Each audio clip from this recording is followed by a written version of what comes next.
الحمد لله وكفى والسلام على عباده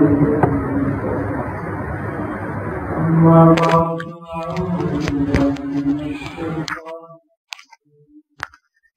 بسم الله الرحمن الرحيم هل يستوي الذين يعلمون والذين لا يعلمون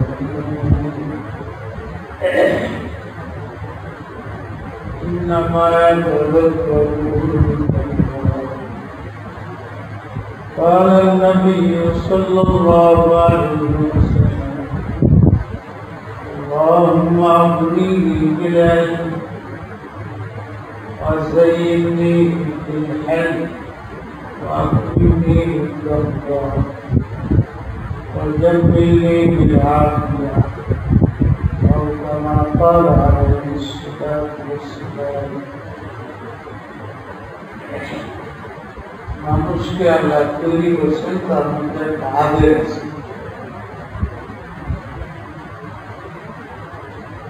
শুধু মানুষ না, যত সৃষ্টি আছে তার মধ্যে আবেগ আছে।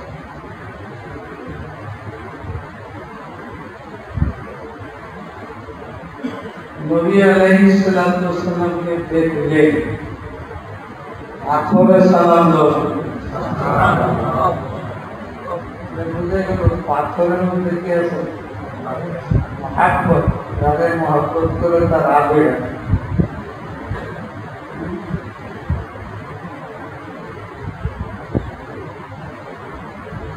নবী আলাইহিস সালাতু ওয়াস সালাম রাস্তা দিয়ে দেখতে যদি দেখা যায় রৌদ্র,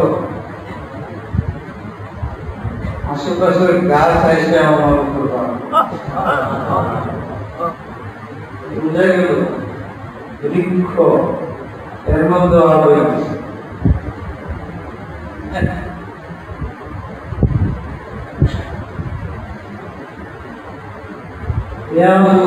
জানোয়ারকে হরিণীকে ডাক দিচ্ছেন, হুজুরে কথা করেছেন যাও চলে আসো, হুজুরের কথা আসছে। বুঝা যায় হাইওয়ানের মধ্যেও আবেগ আছে, মানুষের মধ্যে যে আছে তাদের দেখলেন বললাম আসসালাম আলাইকুম, আসসালাম আলাইকুম। আবেগ বিহীন কোন সৃষ্টি নেই। تسبح له السماوات والأرض ومن فيهن আসমানের উপরে নিচে মধ্যে, জমিনের উপরে নিচে মধ্যে যত সৃষ্টি আছে সবার ভিতরে আল্লাহর মহব্বতের স্বীকৃতির আলোয় আছে।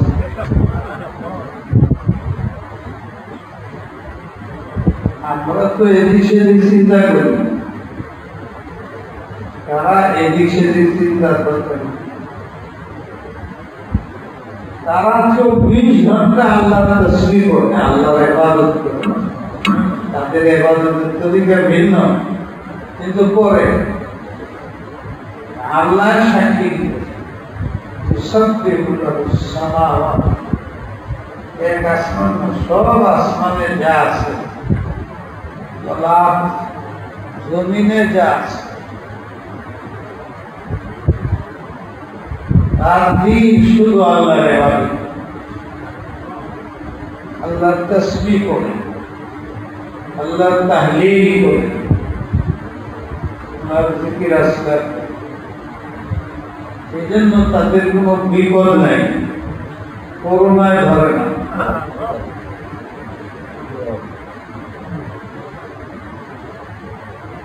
ওদের কোনো জাহান্নামের সিদ্ধান্ত নেই, আল্লাহ মাহফুজ হয়েছে। মানুষের মধ্যে যারা এই পজিশন, তারা বরজখী জিন্দেগিতে জান্নাতের মধ্যে ফেরেশতার মধ্যে ফেরেশতারা ইস্তাগফিরুনা লিমান ফিল আরদ জমিনের মধ্যে যারা বসবাস করে আল্লাহ আম্বিয়া, এখন তো আর আম্বিয়া নাই, এখন আউলিয়া বুজুর্গানে দিন যারা দুনিয়াতে চলে গেছেন, জান্নাতে এগিয়ে আসেন,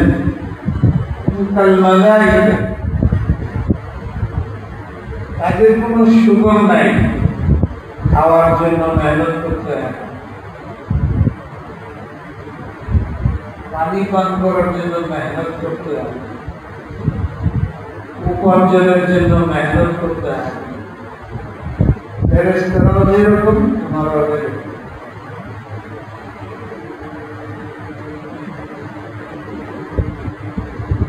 কোনো মেহনত নাই, তা কি করবে? ফেরেশতা যেরকম 24 ঘন্টা আল্লাহর তাসবিহ তাহলিল করে আর দুনিয়ার মানুষের জন্য দোয়া করে, যারা জান্নাতি মানুষ ওরা ওখানে ইবাদত করে আর দুনিয়ার সন্তানদের জন্য দোয়া করে।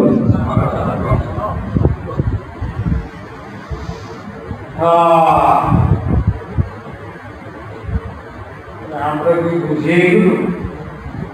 আমাদের কি জ্ঞান আছে আমাদের এই দুনিয়া ছাড়তে হবে?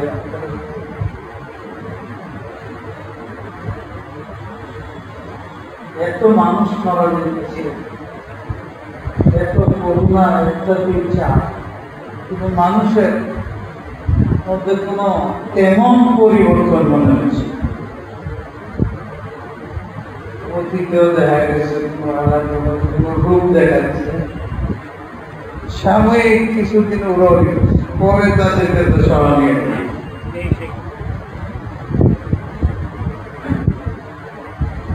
এইবারের যে ওষুধ, এটা তো অন্যদের তুলনায় পার্থক্য দেখে। আগে যে আসতো এলাকার ঠিক 1 সপ্তাহ 2 সপ্তাহ 1 মাস 2 মাস, কিন্তু এইবারের যে আসলো সারা বিশ্বে যেরকম আরো দেখছেন কিনা আমি তো জানি, আমি তো 60 বছরে দেখি।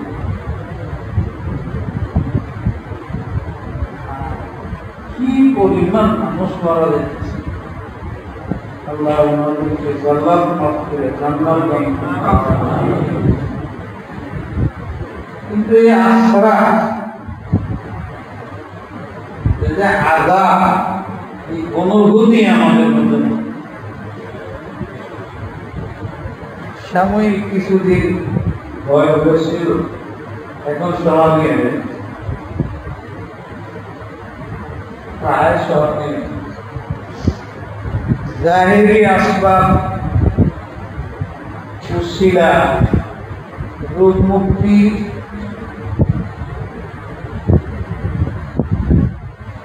সেটাও মানুষের পাবন্দি করতেছে না। ডাক্তাররা, সরকাররা মেঘরানি করতেছে, তারা বারবার বলতেছে পাবন্দি করা উচিত। আমি বলছিলাম যে শরীরের সাথে সাংঘর্ষিক না হয়ে মানা উচিত। শোনা হচ্ছে এইদিকেও খেয়াল করবেন। 2 নম্বর বলছিলাম এইদিকে আসল কারণ হইল গুনাহ। মা আসাবা মিন মুসিবাতিন ফাবিমা কাসাবাত আইদিকুম ওয়া ইয়াফু আন কাসীর। তুমি লক্ষ গুনাহ করো, একটার মধ্যে আমি গিরিজ করি, ধরি,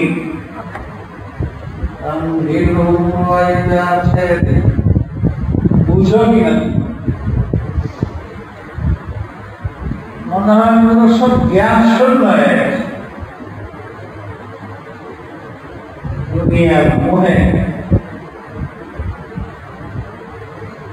সম্পদের লোভে, ক্ষমতার কারণে ভুলেই গেছে দুনিয়া দুনিয়া যে স্থায়ী নয়, এটা একটা সারাদিন মেটে আসবে মরিচিকা। পানি পানি মনে হয়, সামনের দিকে তাকাইলে দুপুরে গেলে দেখা যায় পানি নেই, কিন্তু কুকুর যারা পানির পিপাসা বিষয় করবে। দুনিয়াটা মরিচিকা, দুনিয়ার সহায় সম্পদ ক্ষমতা, দুনিয়ার স্বাদ মরিচিকা, স্থায়ী নাই। বাস্তব তোমরা জানো, কিন্তু কুকুরের মতো পানি মনে করে দৌড় করতেছ। কত কোটি কোটি হাজার হাজার কোটি টাকার মালিক, মরণের একদিন পর্যন্ত তার মনের মধ্যে ধারণা নেই যে আমি ঘুরে মারা গেছে, কবরে গেছে, কিছু নিয়ে গেছে। এই সম্পত্তি হাজার টাকা দিন, হাজার হাজার কোটি টাকা দিন, 1000 কোটি টাকা দিন আর 100 টাকা দিন একই হবে।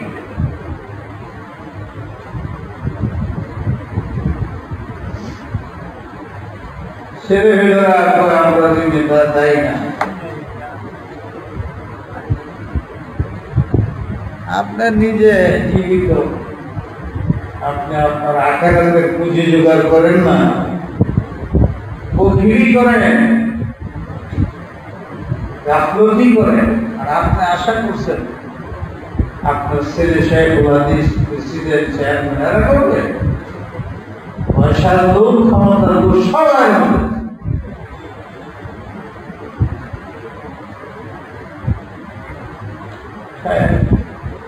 খুব সতর্ক হওয়ার সময় ছিল, কিন্তু অবহেলায় চলে গেল। ক্ষতি এইটুকু হয়েছে, আল্লাহরে বাদ দেয় করোনার ভয় বাইরে গেছে, এমন আবার স্বাভাবিক হইতেছে। শরীয়তের হুকুমের খবর কারণ কি? ওই যে আমি বললাম আল্লাহ দুইটাই পথ, একটা হলো বাহ্যিক, শরীয়তের সাথে সাংঘর্ষিক না হইলে মানতেই হবে। এক্ষেত্রে আমাদের অবহেলা, আসল কারণ হলো গুনাহ। এই গুনাহ কতটুকু কমছে? খুব কম লোক বের হবে আমাদের বাংলাদেশে। সে শিক্ষিত অশিক্ষিত, কালো আর সাদা, আলেম আর বেড়ে আলেম, ইমাম মুয়াজ্জিন সব, যার মধ্যে গীবত নেই, পরনিন্দা নাই, কুটনামি নাই, হিংসা নাই, অহংকার নাই,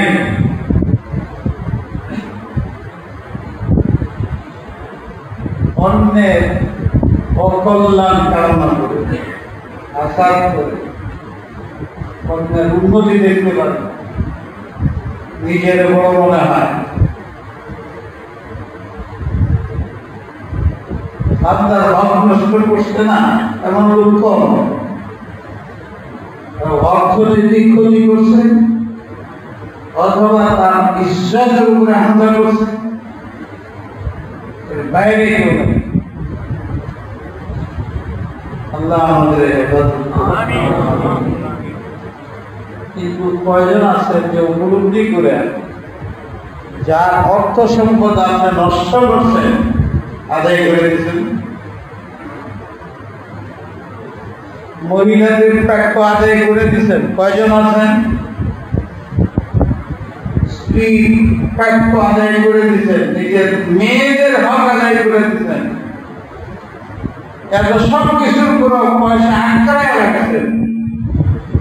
এটা ভাবেন নাই যে আমার 2 মেয়ের অংশ দেই নাই, স্ত্রীর মহারণা দেই নাই, অমুকের সম্পদ মাস্তি দেই নাই, ঘুষ খেয়েছি ফেরত দেয় নাই, সুদ খেয়েছি ফেরত দেয় নাই, 10% লোক বাইরে হলো।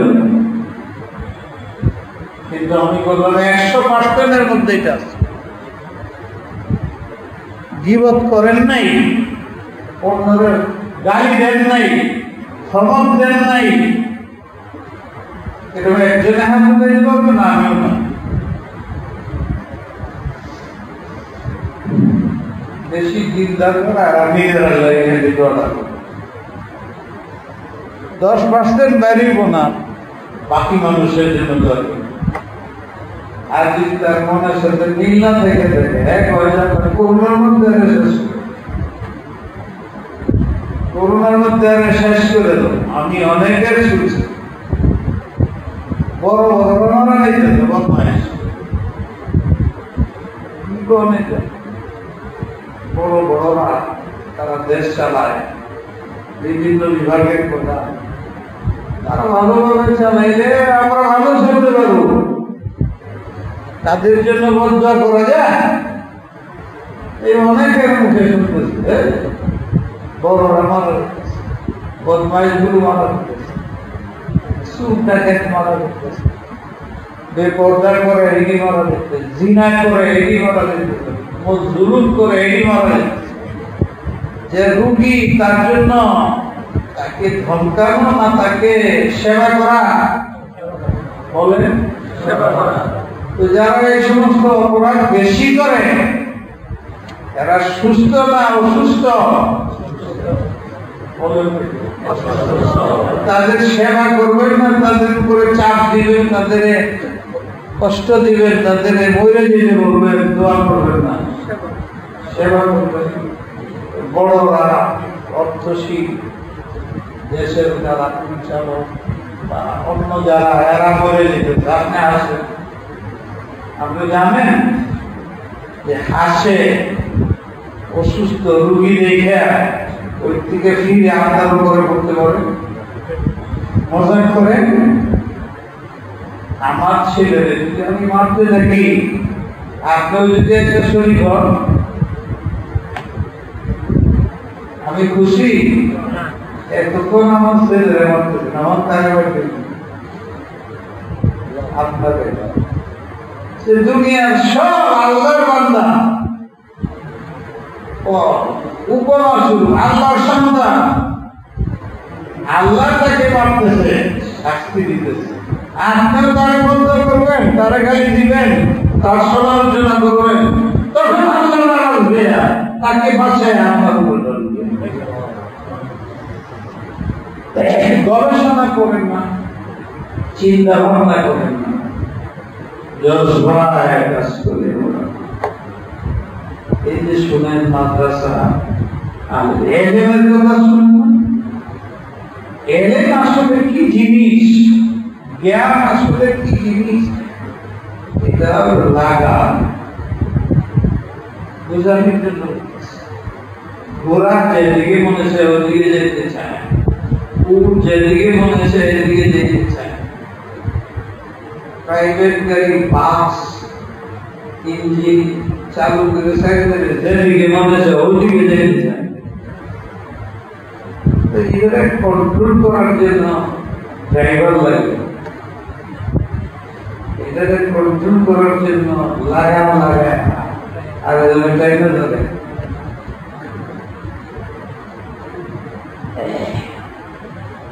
জজবাকে টাইনে ধরার জন্য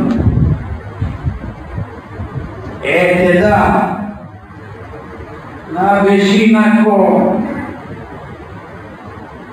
তরকারির মধ্যে লবণ কম হইলেও খারাপ, বেশি হইলেও খারাপ, পরিমাণ মোতাবেক চলা দেওয়া, এটাকে এতেদাল বলে। সমান সমান ট্রেন চলে, এক সাইডে আগুন থাকে ইঞ্জিনে, আর এক সাইডে পানি থাকে, সমান সমান তাহলে চলবে। নেগেটিভ পজিটিভ তার, নেগেটিভ পজিটিভ থাকতে হবে। একটা কম বেশি পাখাও চলবে না, এয়ার কন্ডিশনও চলবে না, সব জিনিসের মধ্যে এটা দেওয়া বরাবরই সমতা। মানুষ সৃষ্টিগতভাবে আবেগী। আবেগকে কন্ট্রোল করার জন্য যে লাগাম বানানো হয় সেজন্য মশলা না জানা থাকার কারণে আমরা অনেক কাজ ভুল করতেছি, অনেক কাজ ভুল হয়। ওলামাদের দায়িত্ব এই ভুলগুলো চিহ্নিত করা, মানুষের মধ্যে আলোচনা করা, বুঝানো, মহব্বতের সাথে, দরদের সাথে। ওলামাদের ছাত্রদের দায়িত্ব। এখন আদর্শ আলেম ছাত্রদের সংখ্যা কমে যেতেছে, দুনিয়া ধার হয়ে যেতেছে, অহংকারী হয়ে যেতেছে, বলে জাতি ধ্বংসের দিকে। সব কাজের মধ্যে দেখা যায় লাগামহীন। জনগণের মধ্যে এমনি শিক্ষা দীক্ষা আকর্ষণ চাহিদা একদম কমে যাচ্ছে। নিজের সন্তানকে আলেম বানাতে চিন্তাও করেন। বাচ্চা পেটে আসার আগে দিয়ে বলা এই বানাবে সেই বানাবে, সেই হবে, পরিষ্কার হবে, আল্লাহ হবে, সুন্নাত ওয়ালা হবে, আখিরাতের ফিকির ওয়ালা হবে, দুনিয়ার মানুষকে দিনের দিকে ডাকবে।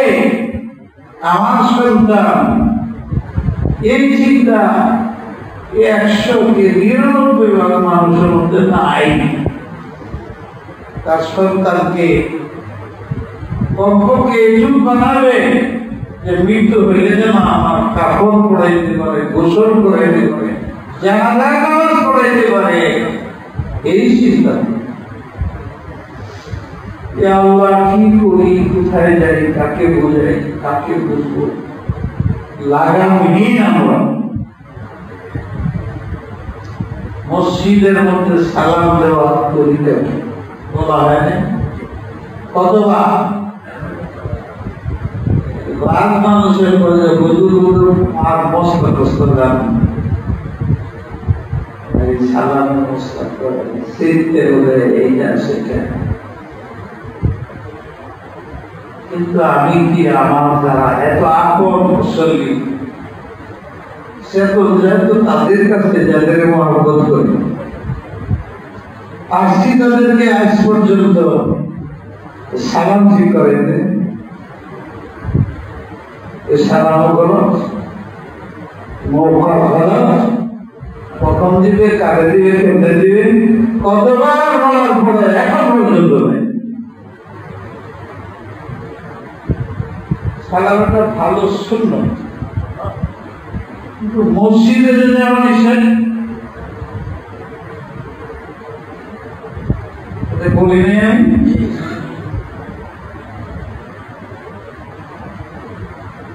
কয়জনে মানব?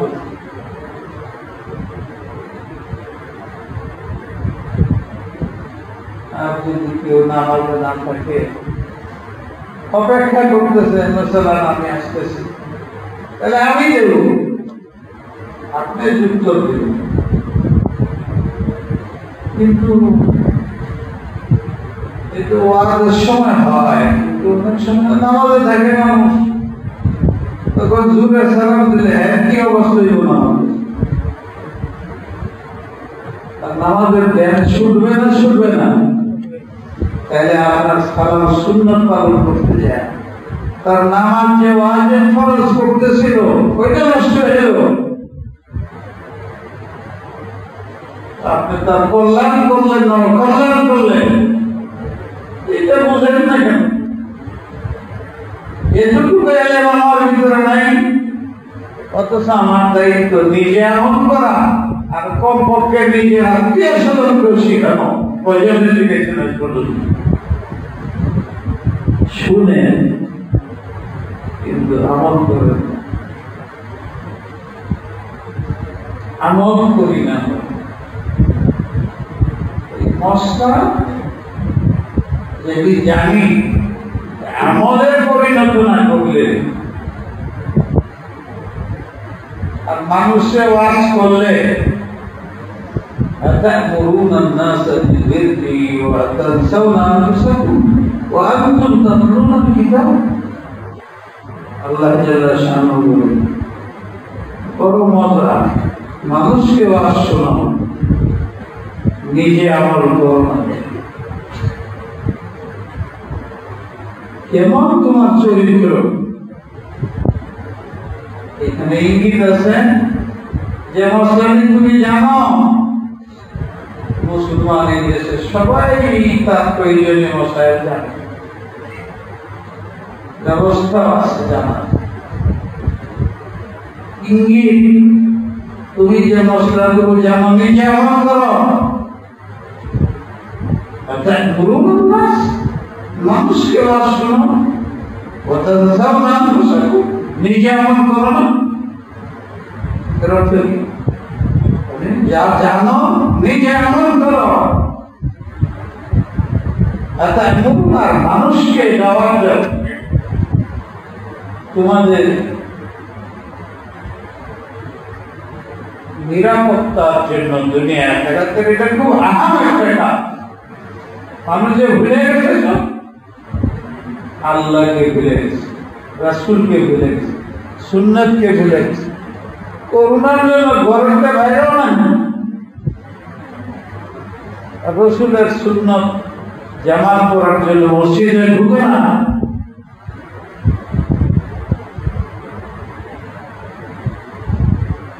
ভাইরা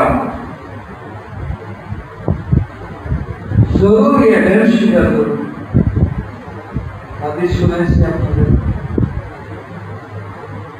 একটা মশলা জানা 40 বছর ইবাদত করার চেয়ে দামি কেন 40 বছর আমল করতেছেন ভুল হইতেছে খুব সালাম দেন আসসালামু আলাইকুম বলে 40 বছর সালাম দেন আসসালামু আলাইকুম বুঝছে মশলাটা জানা খুব কঠিন আসসালামু আলাইকুম এইটুক কাজ আজকে আমি ঘুমোতে বাইরেছি একজন হেডিং থেকে সালাম আসসালামু আলাইকুম আমি জব করে দেখে চলে আসছি চিনি আমি মহাব্বত করি হেও করে হ্যাঁ বুঝুন ঠিক আছে বুঝুন আমার সাথে প্রথম মশলা তো হইল এই সময় বাইরেছি আমি ফুটবল জন্য দেখতেছি সামনে আটকানো ঠিক না আপনার মসজিদে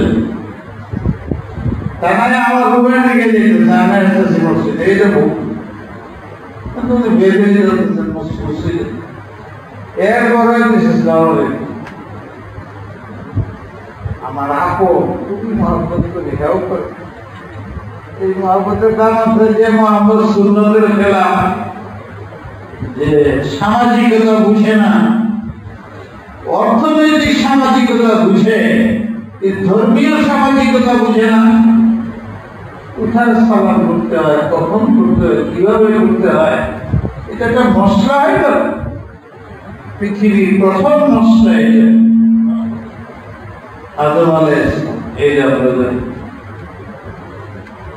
নবী আলাইহিস সালাম বলছে এক নম্বরে আল্লাহুম্মা আগনিনি বিল ইলম সবাই দোয়া করো হে আল্লাহ আমাদেরকে জরুরি ইলম দান করো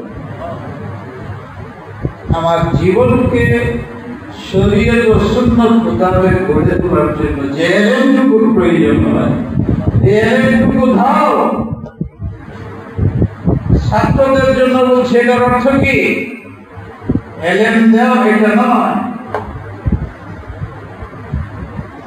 যখন যে আমলের সময় তখন যেন ওই ইলমকে ইস্তেজার পাই মনে হয় মসজিদে ঢুকার আমল জানেন না তো ভুলে আমল করে আগনিনি বিল ইলম আমারে ওই রকম ইলম দাও যখন ওই ইলমের প্রয়োজন তখন যেন আমার মনে পড়ে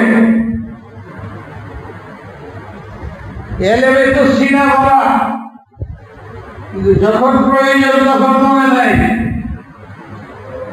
আপনি যেদেরকে আসতে যা বলে কোথায় মানুষ নামাজ পড়ে বাইরে এখানে বসছেন কি কি সুরা পড়ছে বলে এটাও মনে নাই। কোন অর্থের নামাজ পড়ছেন তাও পারে আসলে নাই। এটা কি? তার মানে জানে নামাজ পড়া, সবই জানে, কিন্তু সময় মতো মনে নেই। মসজিদে বের হওয়া, মসজিদে ঢোকা ইত্যাদির সময় কখন কোন আমল করতে হয় এটা মনে থাকা আল্লাহর সবচেয়ে বড় নিয়ামত। মনে থাকলে মানুষের কিছু না কিছু আমল করে। মনে রাখার জন্য, সময় মতো মনে হওয়ার জন্য প্র্যাকটিস করতে হবে না? হবে না? ড্রাইভাররা দেখছেন, আমি তো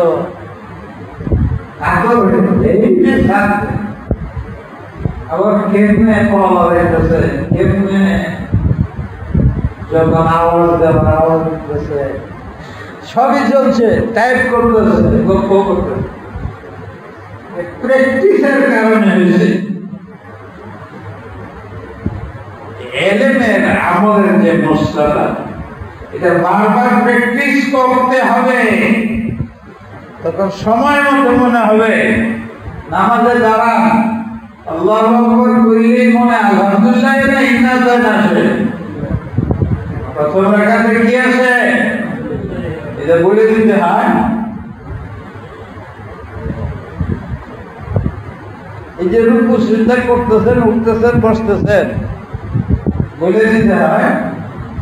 এই অভ্যাসে পরিণত হয়ে গেছে, ট্রেনিং দিতে দিতে। এতে যারা এসেছে গেলে সূরা ফাতিহা সবাই পড়তে পারবে, কম বেশ, ভালো আর মন্দ পড়তে পারবে, কিন্তু পারবে। কারণ এটা প্র্যাকটিস করে। পূর্বতা 3 বার করলে পুরান হয়, এটাও প্র্যাকটিস করে। অনেকে এই পূর্বতা করতে হবে। যে মশলা আপনি জানেন, প্র্যাকটিস করলে, আমল করলে, বারবার আমল করলে, সময় মতো মজা করলে। আমলের জন্য সবচেয়ে বড় জিনিস যেটা দরকার সেটা তো সবর, ধৈর্য। বিশেষ করে আমাদের মধ্যে সব কাজ উপকৃত হবে, যথাযথ সফলতা অর্জিত হবে। ওই কাজের আশেপাশে অনেক কষ্ট আছে, ধৈর্য ধরলে। আর ধৈর্য সৃষ্টি হয় নামাজের মাধ্যমে। যে নামাজি না তার মধ্যে চের বেশি, নামাজি না সে অপরাধ প্রবণ বেশি, নামাজি না অন্যের ক্ষতি করবে বেশি। واستعينوا بالصبر والصلاة। যত কঠিন কাজ দেখো, সহজ করার উপায় নামাজ আদায় করো, ধৈর্য ধরো। নামাজে ধৈর্য শিক্ষা দেয়, গুনাহ বর্জন শিক্ষা দেয়, তাসির স্বভাবগত ক্রিয়া। তিতা লাগে, আল্লাহ সৃষ্টি করছে তিতা দিয়ে। নিম পাতা তিতা লাগে, সৃষ্টি করছে তিতা দিয়ে। নামাজ এটার স্বভাব হইল যে নামাজি হয় সে অন্যের ক্ষতি করে না, সে গুনাহ করে না। যদি আপনার দ্বারা গুনাহ হয়, 2টা তরিকা। মনের মধ্যে দুঃখ নাই, তাহলে আপনার নামাজ হয়েছে কিনা খবর নেই।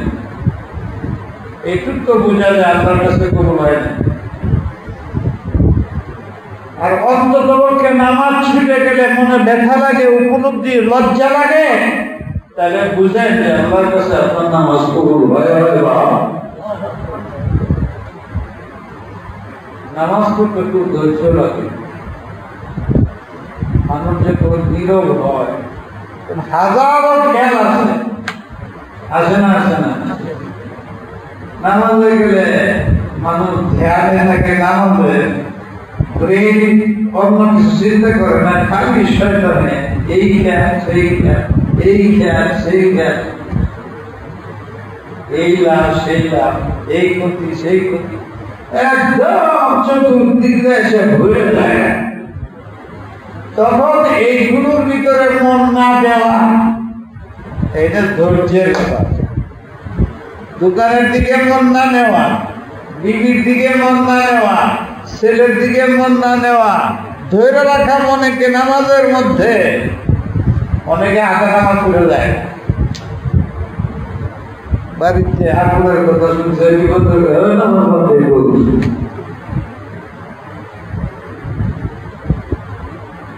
নামাজ পড়া একেবারে চোখের জায়গা চোখ রাখা, হাতের জায়গা, যেটাকে সুন্নাত বলে।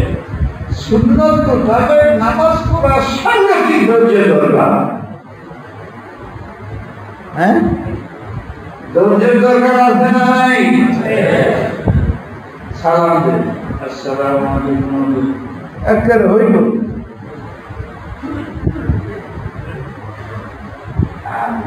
সিদ্ধান্তে উঠছে একবার দিয়ে গেল, করতে উঠছে।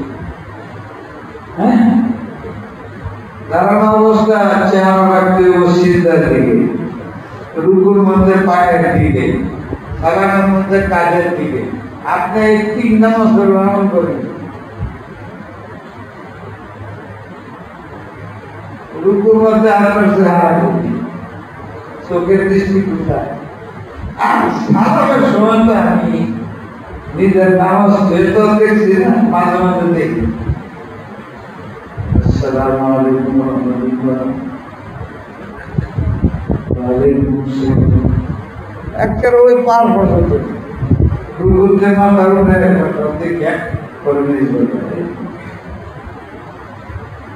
প্র্যাকটিস করে ঠিক করতে হবে। তখন নামাজের বরাকাত দুনবী ও কুরবি পাবে। শুধু দুনিয়া না, আখিরাতকে উজ্জ্বল করে নামাজ। নামাজ অনেক ধৈর্যের সাথে শিখতে করতে। এরপর এসে وَإِنَّهَا لَكَبِيرَةٌ إِلَّا عَلَى الْخَاشِعِينَ الَّذِينَ يَظُنُّونَ أَنَّهُمْ مُلَاقُو رَبِّهِمْ وَأَنَّهُمْ إِلَيْهِ راجعون। আল্লাহর পুরোপুরি একই, মৃত্যুর একই, নামাজের ফায়দার একই যার মধ্যে নাই, তার দ্বারা নামাজ সুন্দর হবে না। মানুষ যখন কাজ করে লাভের ব্যাপারে যদি সন্দেহান হয়, সে কাজ করতে পারবে না। ব্যবসা ওইটাই শুরু করে যেটার মধ্যে তার রেটিং হয়, আমার লাভ করবে। যদি বুঝে ঠিক নাই, লাভ হবে না, সেটা যাবে না। একই না হয় এই ব্যবসা করলে আমার লাভ হবে, তাই কোনো বাধা তাকে ক্ষতি করতে পারে না। সে বাধা এড়ায় কাজ করে। নামাজ তার জন্য দুনিয়া আখিরাতের কি লাভ, এটার একই যদি দিলে না আসে, সুন্নাত মোতাবেক সে নামাজ পড়তে পারবে না, ইস্তেহজার হবে না, প্র্যাকটিস হবে না, ফলে তার নামাজের কোনো ফল থাকবে না। সে বলে আমি নামাজ পড়ি, কোনো ফল হয় না। এইটা চিন্তা করে না আমার নামাজ নবীর সুন্নতের মডেল হয়েছে কিনা, ওই মডেল মোতাবেক হয়েছে কিনা, এই চিন্তা তার মধ্যে নেই। এই লাগাম নামাজ পড়ি আমরা, আর সুন্নত হলো তার জন্য লাগাম। যে হাদিস পড়ছে ওখানে 2 নম্বর এসেছে, এলেম হাসিল করো,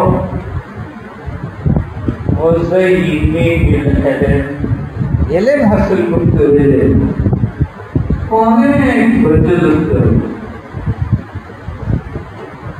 আপনার ছোটর কাছে লেম আছে, বড়োর কাছে নেই। ব্যারিস্টার হয়ে গেছে, মোল্লার কাছে বলতে প্র্যাকটিস করতে হবে কোথায়? হুজুরের কাছে, মাদ্রাসায়। মাদ্রাসা থেকে বের করেন এলাকাবাসী বহুদিন আপনাদের করছে। আমার এখানে তো আলাদা নিজাম বানানো আছে, এলাকাবাসী বাইরের ভিতরে। তোমরা আমার প্রশিক্ষণ করা শিখো। এটাই ভালো, মাদ্রাসা না থাকে আল্লাহর কাছে জবাব দিতে হবে। মাদ্রাসা ছিল তো শিখস নাই কেন? মাদ্রাসা না থাকলে আল্লাহর কাছে বলতে পারবো যে মাদ্রাসা ছিল না, শিখবে। তখন আর এক সন্তান মাদ্রাসা বাড়াই দিলেন। এদের জন্য আল্লাহ রহমত যে বিভিন্ন বাংলাদেশে এত দিনই মাদারিস মসজিদে ভরা, উলামায়ে ভরা, ছোট্ট ছোট্ট মশলাগুলো তাদের কাছে শিখা, তাদের জীবন দায়িত্ব আপনাদেরকে বলা, তার চেয়ে বেশি দায়িত্ব আপনাদের শিখা।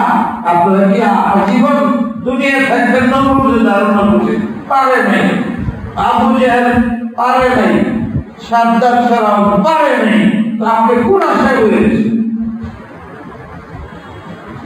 দিনী আমলের জন্য ধৈর্য লাগে, যেমন উখরুবি আমলের জন্য ধৈর্য লাগে। আর এটা নামাজের মাধ্যমে অর্জিত হয়।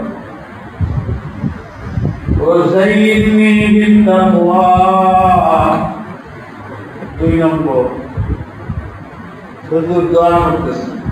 এই যে শিক্ষা দোয়া করেন, ছোট বাচ্চারা কি বলে বুঝে না, এরপরেও তো মায় কবুল করে তার গান শুনে।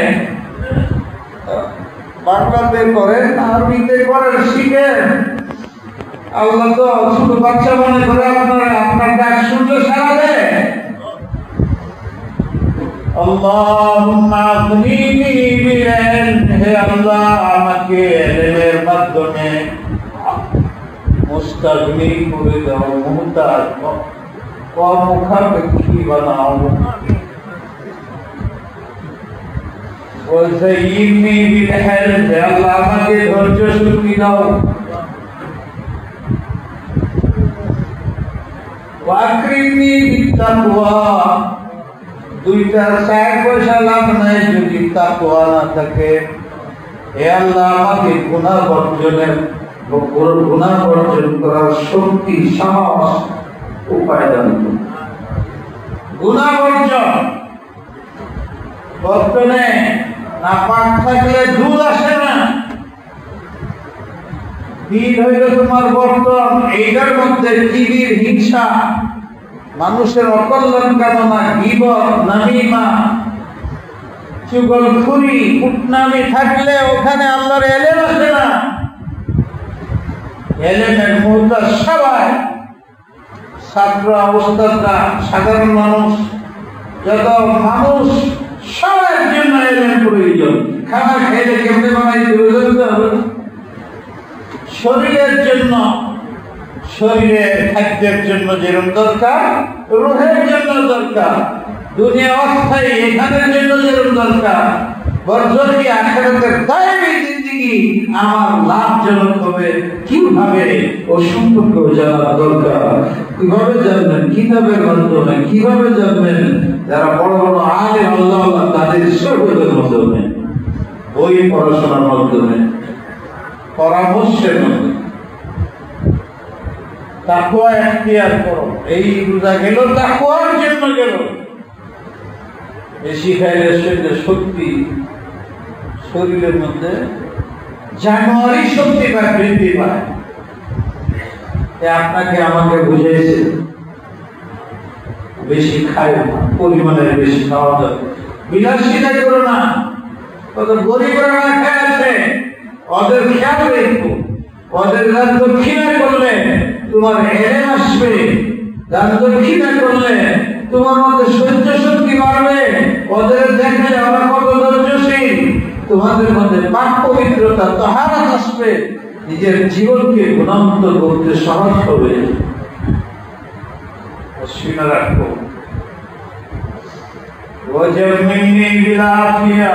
কোনদিন কামিয়াব হইতে পারবে না। স্বাস্থ্যের প্রতি খেয়াল না রাখবে। এই যে এসে 1 ঘন্টা নামাজের জন্য বসে রয়েছিল, দিন শক্তি ওয়াজ শুনতেছ, শরীরের মধ্যে যদি সহনীয় শক্তি না থাকে পারতা না। ওর শারীরিক সুস্থতার জন্য যা করা সুন্নাত, হালাল খাদ্য খাওয়া, বিষ যেরকম মানুষের শরীরকে ধ্বংস করে দেয়, হারাম খাদ্য এমনি ভাবে তোমার দিলকে পচায় দেয়, ইমানকে ধ্বংস করে। সুদ, ঘুষ, অন্যের অর্থ সম্পদ হক আদায় না করে নিজে বাইরে খাওয়া, সে ভাই হওয়ার, বাপ হোক, বোন হওয়ার, বিবি হোক, তোমার রুহানি জিন্দেগি, আখিরাতের জিন্দেগি, ইমানি জিন্দেগিকে ধ্বংস করে দেবে। কেন বুঝো না? কেন বুঝো না? চোখের সামনে মানুষ কি চরিত্রহীন হচ্ছে দেখো না। চোখের সামনে মানুষ অপরাধের কারণে হত্যা করা হচ্ছে জানো না? তুমি দেখতেছো না? চোখের সামনে আত্মহত্যা করতেছে প্রকৃতির কারণে, বেপরদেগির কারণে কি অপরাধ হচ্ছে দেশে, কি সর্বনাশ হয়ে যাচ্ছে জানো? আমি তো ওই দিন এক লেখা দিকে বলছিলাম গুলশানায়, করোনার প্রথমে মারা গেছে, কিন্তু রিপোর্টে বলে করোনার আগে 1200 মারা যেত। কিসের কারণে? চুরি, ডাকাতি, বদমাশি, প্রেম, বিক্রি, আত্মহত্যা, এটা সেটা মিলায়, এগুয়া ধরে টাকা দর্শন করে, এইটা সব মিলায় দৈনিক 1200। তখন তো পুরো এত অস্থির হয়। পরে উনি আমাকে, আমি যার হাওয়ালাতে কইছি যে আমি ওনার কাছে শুনছি, হ্যাঁ টেলিফোন করে বলছে যে হুজুর আপনি তো ভুলে গেছেন, 1200 না 2600। আমার মনে হয় এখন পর্যন্ত পুরো 2600 বাংলাদেশে মরে। এইটা নিয়ে মানুষ, আমি এটার অর্থ বলতেছি না তাইলে তো চিন্তা করবো না, করবে। আমি বুঝাইতে চাইতেছি যে করোনা মরে কয়জন, 20 জন, 30 জন, 40 জন, আর আল্লাহর নাফরমানি করে, আল্লাহ নবীর সুন্নতকে বর্জন করে অপরাধের কারণে 2600 দৈনিক করা যাচ্ছে। তখন তোমরা কোথায় ছিল? আর ওই করোনাকে দূর করার কোন পথ নেই। কমপক্ষে মুসলমানের ছেলেদের জন্য, পুরুষদের জন্য নামাজকে বাধ্যতামূলক করো। পুরুষ হোক, মেয়ে হোক, সরকার করে না করে আপনি করে, আপনার ফ্যামিলিতে।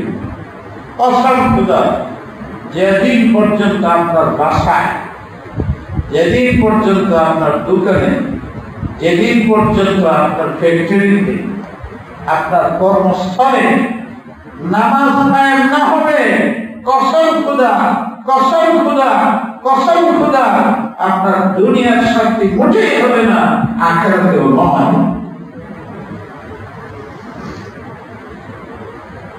আমি একটু কঠিন করে বললাম, আপনারা আমার আগে আর বাকি আমল বাদ দেন, পরেরটা করে, ফরজ ওয়াজিব সুন্নাত সব পরে, কিন্তু খবর নেন আপনার বাসার অবস্থা কি, খবর নেন আপনার দোকানের অবস্থা কি, খবর নেন আপনার ফ্যাক্টরির অবস্থা কি, আপনার অধীনস্থদের অবস্থা কি। ওদের মধ্যে নামাজ কায়েম করেন। বলি না আমি যে ওমর ফারুক আমির মুমিন হয়ে প্রথম চিঠি লিখেছি, মিনাল মুহিম মিনাস সালাত, আমার রাষ্ট্রে সবচেয়ে গুরুত্বপূর্ণ দায়িত্ব হল নামাজ কায়েম করা, সুন্নাত মোতাবেক সর্বপ্রকারের মানুষের, সে দেশের প্রশাসনের লোক হোক অথবা নাগরিক হোক, ছোট হোক বড় হোক, সবার জন্য নামাজের হুকুম বাধ্যতামূলক। যাদের নামাজ নাই ওদের সব চাকরিচ্যুত। ওদের একটা বেঈমান আল্লাহর নাফরমানি করে, ও কোনদিন জনগণের জন্য কল্যাণকরী হতে পারে না। নামাজ বাধ্যতামূলক করো। আমাদের সরকারের উচিত আপনাদের উদ্যোগ দেশবাসীর জন্য আমরা প্রশংসা করি, কিন্তু আপনারা কিসের ভয়ে মুসলমানের জন্য নামাজকে বাধ্যতামূলক করেন না? কিসের ভয়ে ফ্যাক্টরিতে হাজারো আইন আইন করেন, ফ্যাক্টরির অফিসার সহ তাদের পরে মুসলমান যারা নামাজ বাধ্যতামূলক করেন না কেন? কসম খুদা, দুইটা কাজ করেন। পর্দা বাধ্যতামূলক মুসলমানের জন্য, আমাদের দেশে অমুসলিমরা আছে তাদের জন্য বলতেছে। মানুষ রাষ্ট্রীয় কথাবার্তা হুকুম নির্দেশ মানে বেশি। এই জন্য রাষ্ট্র মুসলিম হয়ে ওই দেশের মানুষ মুসলিমের আমল করে বেশি। সুতরাং আমরা মুসলমান,